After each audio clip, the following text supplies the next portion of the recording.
Regimen Askar Jurutera Diraja atau RAJD merupakan tunjang kejuruteraan dalam Tentera Darat Malaysia. Ditubuhkan secara rasmi pada 22 April 1953, RAJD bermula dengan misi yang kritikal iaitu membantu operasi menentang pengganas komunis. Ketika itu, tugas mereka tertumpu kepada pemusnahan bom, pembersihan periuk api, membaiki sistem elektrik serta membina jalan, jambatan, landasan kapal terbang dan kereta api. Walaupun peranan awalnya bersifat sokongan, RAJD terus berkembang sejajar dengan pembesaran Tentera Darat Malaysia. Kini RAJD muncul sebagai satu kor kejuruteraan yang lengkap, dilengkapi peralatan moden, jentera canggih serta tenaga mahir yang tinggi. Dengan tunggan kata berusaha berfaedah, RAJD bukan sahaja berbakti kepada ketenteraan, malah menyumbang kepada pembangunan negara. Ramai anggota RAJD yang bersara telah menyertai sektor awam, membawa bersama pengalaman serta kepakaran teknikal yang luar biasa.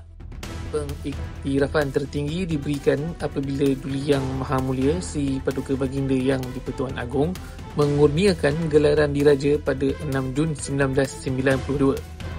Kemudian, pada 5 Jun 2004, RAJD dianugerahkan pula Panji Diraja, lambang kehormatan dan kebanggaan tertinggi. Sejarah RAJD bermula dengan penubuhan pasukan jurutera pertama 76 Federal Field Squadron di Balaklava Lines, Keluang. Mereka menerima latihan di Nisun, Singapura serta Keluang di bawah bimbingan tentera British.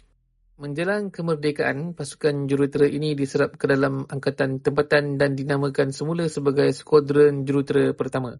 Kemudiannya, pada 15 Julai 1957, Skuadron Jurutera kedua pula ditubuhkan dengan kekuatan 201 anggota. Penubuhan dua skuadron ini membawa kepada pembentukan cawangan jurutera Tentera Persekutuan yang kini dikenali sebagai Jabatan Arah Jurutera, Markas Tentera Darat.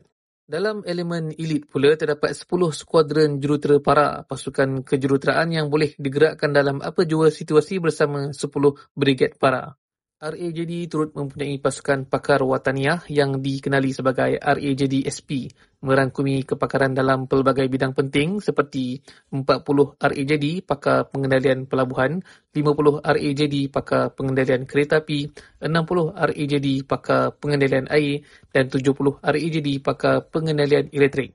Dengan semangat juang dan kemahiran tinggi, RAJD terus menjadi tulang belakang dalam kejuruteraan ketenteraan negara, menyumbang bukan sahaja dalam medan perang tetapi juga dalam membina masa depan Malaysia.